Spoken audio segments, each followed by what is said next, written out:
खंडपड़ा block रे जिलापाल जनशुणाणी शिविर अनुष्ठित।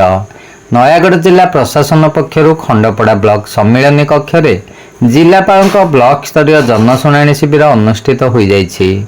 नयागढ़ जिलापाल मधुमिता रथ, उपजिलापाल कर्णदेव समादार, जिला उन्नयन अधिकारी लग्नजित राउत, अतिरिक्त जिलापाल रोजिना दास, नयागढ़ अतिरिक्त एसपी सुभाष चंद्र पंडा, खंडपड़ा एसटीपीओ सरोज कुमार साहू, ब्लॉक उन्नयन अधिकारी अंकुर अभिलाष, तहसीलदार विश्वविश्रुत त्रिपाठी, नयागढ़ जिला मुख्य चिकित्साधिकारी सुशांत कुमार स्वाई, खंडपड़ा गोष्ठी स्वास्थ्य केन्द्र मुख्य चिकित्साधिकारी डॉक्टर अभिसार पंडा समेत ग्राम्य उन्नयन विभाग, पूर्त विभाग, क्षुद्र जलसेचन विभाग, कृषि और उद्यान विभाग समेत विभिन्न विभागर वरिष्ठ अधिकारी माने शिविर रे उपस्थित थिले।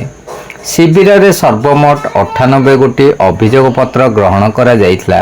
सेथि मध्यरु 80टी व्यक्तिगत, 4टी ग्राम्य समस्या, मुख्यमंत्री रिलीफ पांठिरु और सहायता निमंते 14 गोटी, खाउटी कार्ड समस्या संपर्कित 6 गोटी, पारिवारिक समस्या संपर्कित 2 गोटी, श्रमिक कार्ड, मनरेगा कार्य और एसआर संपर्कित गोटे लेखाएं आवेदन पत्र ग्रहण करा जाइथिबा ब्लॉक प्रशासन सूत्रରୁ जणा पड़िछि।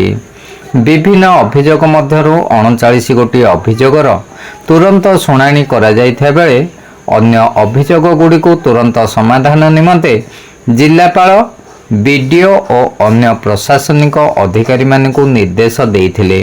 एही शिविर रे खंडपड़ा ब्लॉक रो 22 गोटी पंचायत समेत खंडपड़ा एनएसी रो जनसाधारण सामिल होइथिले। शिविर परिचालन रे ब्लॉक रो समस्त कर्मचारी सहयोग करि